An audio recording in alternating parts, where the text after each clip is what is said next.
Queria convidar os irmãos a abrirem suas Bíblias na Carta de Paulo aos Gálatas. Carta de Paulo aos Gálatas, do verso 1. Nós vamos fazer a leitura até o fim do verso 10. Gálatas Gálatas capítulo 6, do verso 1 ao verso 10. Diz assim, pois, a palavra do Senhor. Irmãos, se alguém for surpreendido em alguma falta, vós que sois espirituais, corrigi-o com o espírito de brandura, e guarda-te para que não sejas também tentado. Levai as cargas uns dos outros, e assim cumprireis a lei de Cristo. Porque se alguém julga ser alguma coisa, não sendo nada, a si mesmo se engana. Mas prove cada um o seu labor, e então terá motivo de gloriar-se unicamente em si e não em outro, porque cada um levará o seu próprio fardo. Mas aquele que está sendo instruído na palavra, faça participante de todas as coisas boas aquele que o instrui. Não vos enganeis, de Deus não se zomba, pois aquilo que o homem semear, isso também se fará. Porque o que semeia para a sua própria carne, da carne colherá corrupção, mas o que semeia para o Espírito, do Espírito colherá a vida eterna. E não nos cansemos de fazer o bem, porque a seu tempo ceifaremos, se não desfalecermos. Por isso, enquanto tivermos oportunidade, façamos o bem a todos, mas principalmente aos da família da fé. Até aqui, meus irmãos. Nós vamos orar. Eu queria convidar as crianças também à frente. Elas também estarão saindo para aprender a palavra do Senhor, com seus professores.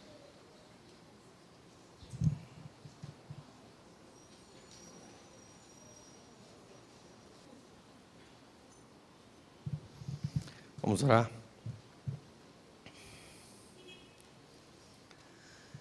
Seu Deus, Pai Todo-Poderoso, nós nos colocamos diante do Senhor com temor e tremor, crendo que o Senhor é Deus sobre todas as coisas, sobre nossas vidas, sobre cada detalhe e aspecto de nossas vidas. Faz-nos mais parecidos com Cristo, Senhor. Nos ensina os teus caminhos, nos mostra, Senhor, como devemos seguir, andar, viver, Senhor, nessa vida que o Senhor nos dá. Nos dá contentamento naquilo que temos recebido do Senhor, para que a nossa vida glorifique a Ti, Pai. Que nossos corações estejam centrados em Ti, que a nossa alegria esteja em Ti. Que em todas as coisas nós creiamos que Tu estás conosco, a nos amparar, a nos suportar, a nos guiar. Sei que o nosso coração aplica em nossos corações a Tua palavra.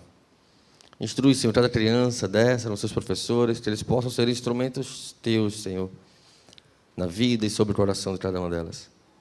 Assim nós Te oramos, em nome de Jesus. Amém. Amém.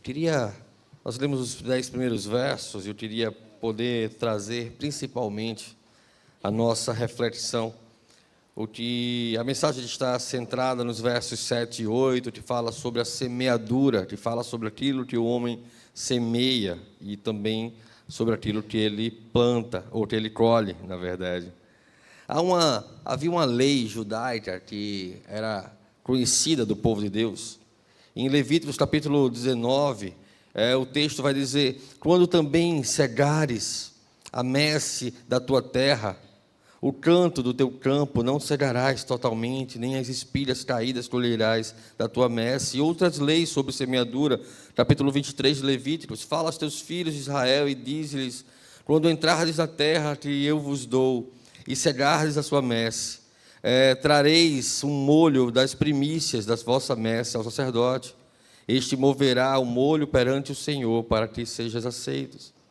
Levíticos capítulo 25 ainda diz: no ano 50º vos será jubileu, não semearás, nem cegarás o que nele nascer de si mesmo, nem nele colherás as uvas das vinhas não poldadas, porque é jubileu, santo será para vós outros, o produto do campo comerás. Ainda em Deuteronômio, capítulo 16, 7 semanas contarás, quando a foice começar na seara, entrarás a contar as 7 semanas, isso falando sobre a contagem para a colheita e para a festa das colheitas. Mas o que eu quero chamar a atenção aqui é que o povo sabia o que era plantar e o que era colher, porque essa era a sua principal atividade econômica, né? Ou a criação de animais, ou a própria plantação. O povo foi instruído por Deus sobre como plantar, sobre como colher, o tempo da terra descansar, como deveria proceder com relação àquilo que seria oferecido ao Senhor. Então, todo aquele tempo, o povo entendia daquilo que Paulo estava falando. Colher e plantar não era algo novo, não era uma instrução nova. Eles conheciam vários argumentos sobre como deveriam fazer aquelas coisas. Paulo vai dizer aqui, então, nos versos do capítulo 6 da carta aos Gálatas, que havia uma colheita mais especial do que aquelas que os sustentou, ou que moveu a sua economia, ou que garantiu a sua subsistência, que é a colheita de como que nós plantamos a nossa própria vida. Não se desviem, não se despreza a Deus. Deus não se deixa enganar, de Deus não se zomba. Essa é a expressão que ele traz aqui então no verso 7. Qualquer coisa que semear o homem, isso ele vai colher. Isso é um provérbio que vai se desdobrando e diversas maneiras e linguagens. O que ele quer dizer é que o que o homem plantar, ele vai colher. E nós repetimos isso tantas vezes, talvez com menos força ou menos profundidade, com a qual Paulo está dizendo aqui, no qual nós não devemos desviar os nossos olhos acerca daquilo que o Senhor nos instrui. A brevidade da vida é algo certo e conhecido de nós, embora muitas vezes esquecido durante a nossa rotina. A vida é breve, a vida é passageira, o nosso tempo não está no controle das nossas mãos. Nós não sabemos o que acontecerá na semana que vem, no mês que vem, no ano que vem, embora façamos muitos planos e promessas, especialmente nesse tempo do ano. Nós já começamos agora a pensar sobre quais serão as promessas de 2025, né? O que a gente vai deixar de fazer e o que a gente vai fazer. É natural que a gente pense sobre coisas que a gente precisa manter na nossa vida, sobre coisas que a gente deveria deixar na nossa vida, porque estamos fazendo e não deveríamos fazer, ou coisas que nós deveríamos inserir em nossa rotina, porque não fazemos o que deveríamos fazer. E devemos sempre pensar sobre isso, e é sadio que pensemos sobre isso. Não só no final do ano. Não espera um ano inteiro passar para você refletir sobre coisas que você precisa mudar e mexer na sua vida. Paulo vai advertir aos cristãos que não devem acreditar que é possível enganar a Deus. Essas promessas vazias que fazemos, promessas que repetimos para nós mesmos, que muitas vezes não condiz com aquilo que está no nosso coração. Gente, a gente pode enganar a nós mesmos, podemos enganar a outra pessoa, mas nós não podemos enganar a Deus. Deus sonda o nosso coração. Ele conhece o nosso interior, Ele sonda o íntimo do nosso ser, e diz o salmista, antes mesmo que a palavra nos venha à boca, o Senhor já a conhece toda. Qualquer intenção do homem em buscar justificar-se diante de Deus, em buscar se justificar, não, mas eu fiz isso por causa disso, eu fiz daquele jeito por causa daquela outra coisa que aconteceu na minha vida, e a gente começa a encontrar desculpas para as coisas que deveríamos deixar. Enquanto não deixamos, estamos plantando a nossa vida nessas coisas e sobre essas perspectivas. Obrigado, meu irmão. Paulo tira da cabeça do homem qualquer esperança de desfrutar os direitos, as promessas trazidas por Deus, sem uma vida correspondente àquilo que Deus exige de nós. A relação pactual com Deus, ela é uma relação que envolve obrigações e promessas. É uma relação que sim, há muitas promessas, a bênção do Senhor na vida da igreja, a bênção do Senhor no conduzir de nossas vidas todos os dias, do cuidar da nossa rotina, de nos dar uma esperança, de nos dar uma expectativa, mas há também uma obrigação de viver uma vida correspondente àquilo para o qual Ele nos chama. Então, o capítulo 6 da carta aos Gálatas é um capítulo extremamente prático. Ele fala da vida prática, de como a igreja deve viver igreja, de como a igreja deve suportar uns aos outros, deve cuidar uns dos outros, porque nós estamos nisso plantando a nossa vida. Ela é plantada em cada atitude, cada pensamento, cada conduta nossa, que diz respeito ao modo como pensamos, o modo como vivemos principalmente sobre aquilo que está no nosso coração.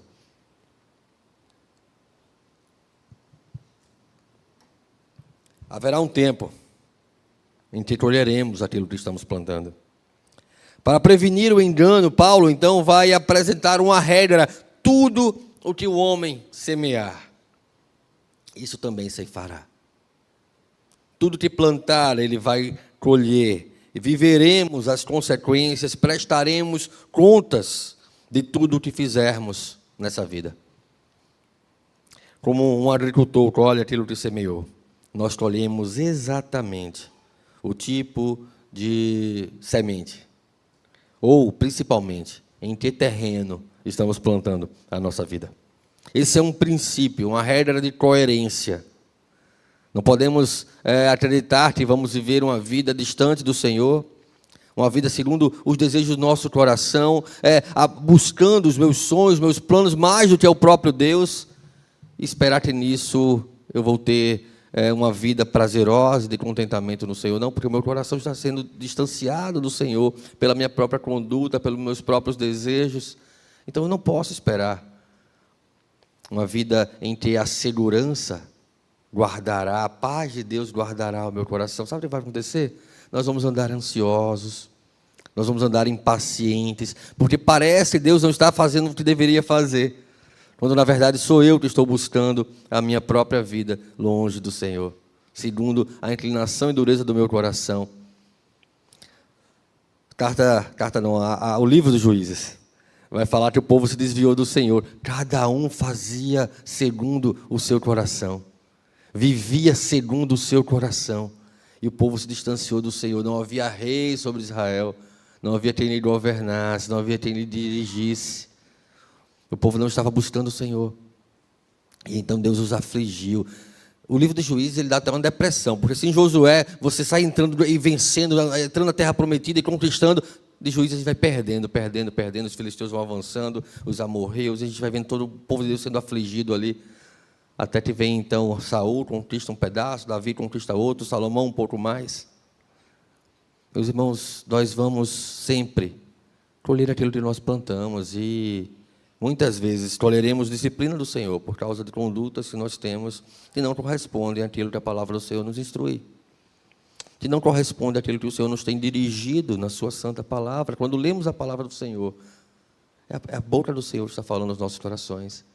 E muitas vezes nós tratamos isso com negligência, ou tratamos isso como algo menos importante. Damos razão a muitas outras verdades, entre aspas, em nossas vidas, coisas ou pessoas que nos influenciam muito mais profundamente do que a palavra de Deus lida. Não poderemos colher segurança ou a paz de Deus buscando em lugares onde Deus não nos dirigiu para estar. Buscando conhecimento ou relações com as pessoas, Deus não nos dirigiu para viver dessa forma. Cristo não morreu por isso, Ele morreu para fazer com que o nosso coração, resgatado uma vez em Deus, seja progressivamente santificado nele.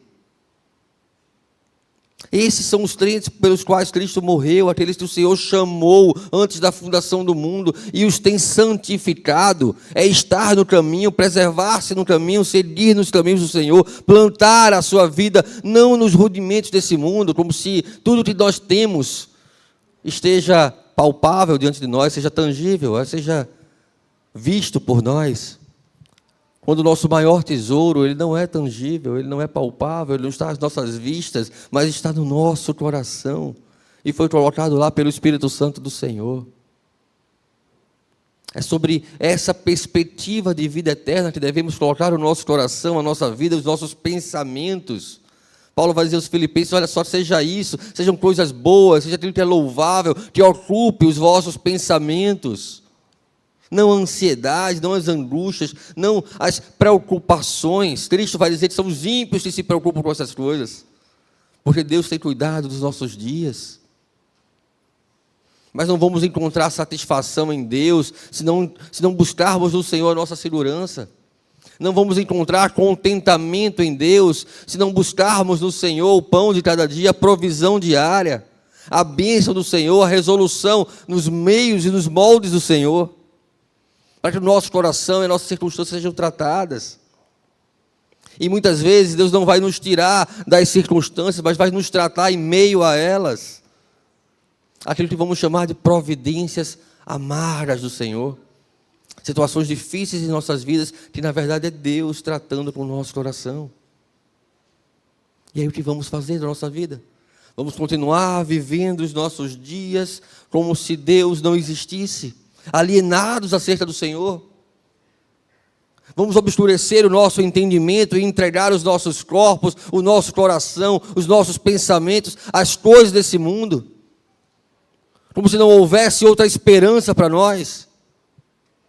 Vamos nos deter no caminho dos ímpios ou nos assentar na roda dos escarnecedores, porque queremos fazer parte dessa geração perdida e pervertida? Ou vamos mirar nas coisas do alto, onde Cristo vive? Ou vamos viver sob uma perspectiva de que sim, nós pecamos e pecamos muito, mas a graça do Senhor superabundou sobre os nossos pecados, não para que continuemos no pecado. Como, pois, viveremos no pecado, nós que para ele já morremos? Escreve Paulo aos Romanos. A renovação da nossa mente, do capítulo 12 de Romanos, a renovação da nossa mente implica em oferecermos a nossa vida como um culto a Deus, implica em termos a nossa vontade transformada pelo poder do Senhor, implica em conhecermos a Deus e buscarmos conhecer mais, e nisso fazer a razão da nossa existência. Mas para que Cristo seja tudo para nós, nós precisamos compreender que Ele é tudo o que nós precisamos. Para que a nossa vida seja moldada e conduzida por Ele, nós precisamos ter a certeza de que se o Senhor é o meu pastor, eu não tenho falta de mais nada. Então aquilo que eu não tenho, eu não preciso. Porque Deus já tem me dado tudo o que eu preciso, segundo a sua vontade. Isso não nos coloca numa posição de conformismo. Nós devemos buscar e trabalhar e planejar e lutar, porque através dessas coisas Deus tem provido as nossas necessidades. O homem foi posto no jardim do Éden para cultivar e proteger e guardar e gerenciar a criação. E assim o é, mesmo que a criação agora lhe seja hostil por causa do pecado. Nós continuamos tendo a responsabilidade de do suor do rosto tirar a provisão que Deus nos dá, porque tudo o que temos recebido do Senhor. E se nos esquecermos disso, nos esqueceremos de ter contentamento no Senhor, de agradecer ao Senhor, de ter a consciência moldada pela razão de que Deus tem cuidado de nós através do nosso trabalho, Deus tem cuidado de nós através das nossas ações. Porque o cuidado do Senhor é a colheita correspondente àquilo que temos semeado. Não com preguiça, não com negligência, mas com um coração voltado para o Deus que tem moldado a nossa vida em servi-lo. E em tudo que Deus nos dá, qual a nossa responsabilidade nisso, de sermos bons mordomos ou dispenseiros da multiforme graça do Senhor? De abençoarmos a igreja com aquilo que Deus nos tem dado. Eu não falo só de bênçãos e recursos materiais, mas Deus nos tem dado o entendimento, Deus nos tem dado inteligência, Deus nos tem dado habilidades para servirmos, para crescermos como igreja, como crentes, como cristãos, e redimirmos o mundo à nossa volta. Isso é plantar no terreno certo. Paulo vai colocar então, eu queria chamar os seus olhos para o texto, Paulo vai colocar diante do nosso coração dois terrenos, como se a nossa vida fosse a sua semente.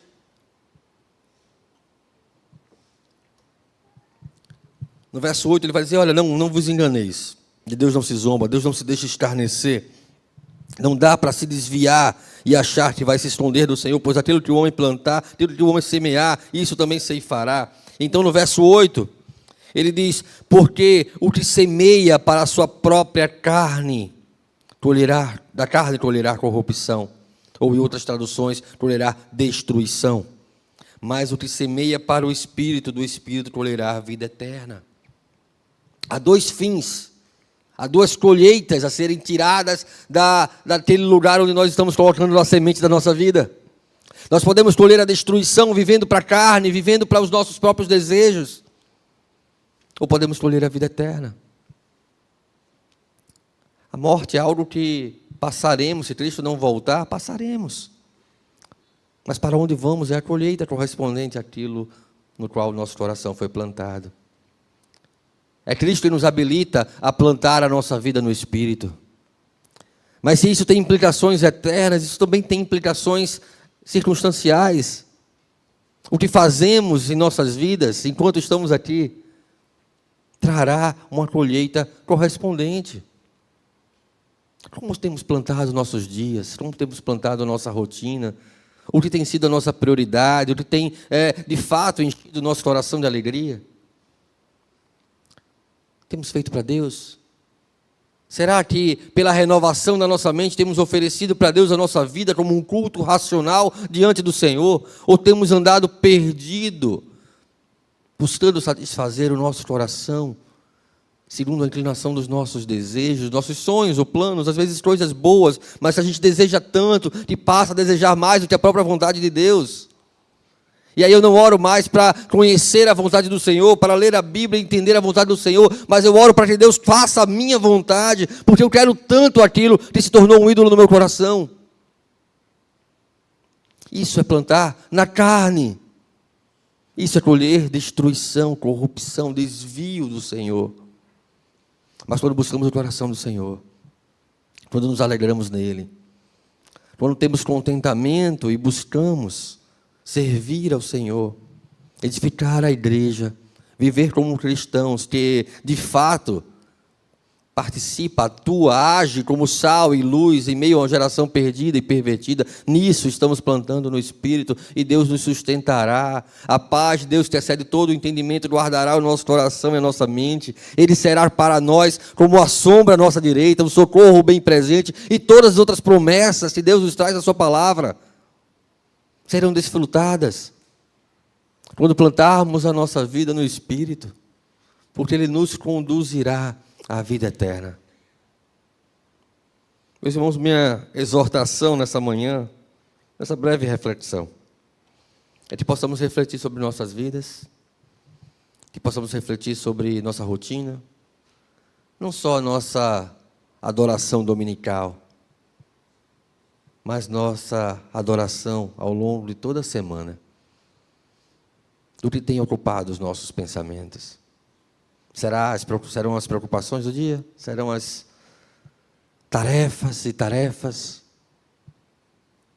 Precisamos ter um coração de Maria em meio a esse mundo de Marta. Tantas tarefas, tantas coisas a se preocupar.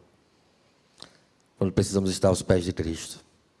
Quando precisamos aprender a descansar nele e nos deleitar com a presença maravilhosa desse Deus todo-poderoso e onipresente, que nos guarda como sua sombra, como quem nos acolhe em suas sombras, que é para nós como uma fortaleza, um refúgio. Meus irmãos, Deus precisa ser esse socorro para nós, Deus precisa ser esse alento para nós. Ele precisa ser tudo o que nós queremos. Precisamos desejar estar no centro da vontade do Senhor, mais do que fazer a nossa própria vontade. Mas para isso precisamos buscar a vontade do Senhor para nós. Para isso precisamos nos comprometer com a palavra do Senhor, com a oração, com a prática disso em nossas vidas, para estarmos sempre trilhando o bom caminho, que nos mantém olhando para o alto, onde Cristo vive, e não nas coisas dessa terra. E aí sim, quando o reino de Deus for a coisa mais importante das nossas vidas, nós vamos ver e experimentar, e todas as demais nos são acrescentadas. Promessa do Senhor, e eu creio no Senhor. Vamos orar, vamos fechar nossos olhos, vamos orar para Deus ter misericórdia de nós, e que Ele possa aplicar aos nossos corações a sua palavra, que nós possamos encontrar consolo, conforto no Senhor, mas também a responsabilidade de plantarmos a nossa vida no Espírito e colhermos a vida eterna. Pai bendito, todo-poderoso Deus, louvado seja o Teu nome, Senhor, por isso tem posto diante de nós a Tua palavra. Louvado seja o Teu nome, porque o Senhor é tudo que nós precisamos, Pai. Sonda o nosso coração, vê se há em nós ainda algum caminho mau, e nos guia nos Teus caminhos, Senhor. Que toda a nossa ansiedade, preocupação, toda a aflição que as circunstâncias muitas vezes nos trazem, sejam colocadas sempre diante do Senhor, certos de que cremos que o Senhor é poderoso para tratar com o nosso coração em meio a todas elas. E aí a paz de Deus, que excede todo entendimento, guardará o nosso coração, como uma colheita daquele que plantou seu coração no Senhor. E aí as coisas do alto, onde Cristo vive, ocupará os nossos pensamentos como colheita daqueles que plantaram a sua vida, suas prioridades, suas preocupações no Senhor. Recebe-nos, ó Deus, da Tua presença. Aquieta. Nos faz falar como salmista. Senta aqui, alma. Se aquieta. Confia em Deus. Espera em Deus. Que plantemos nossa vida no Senhor e colhamos no Senhor todos os dias a alegria da vida eterna, em nome de Jesus. Amém.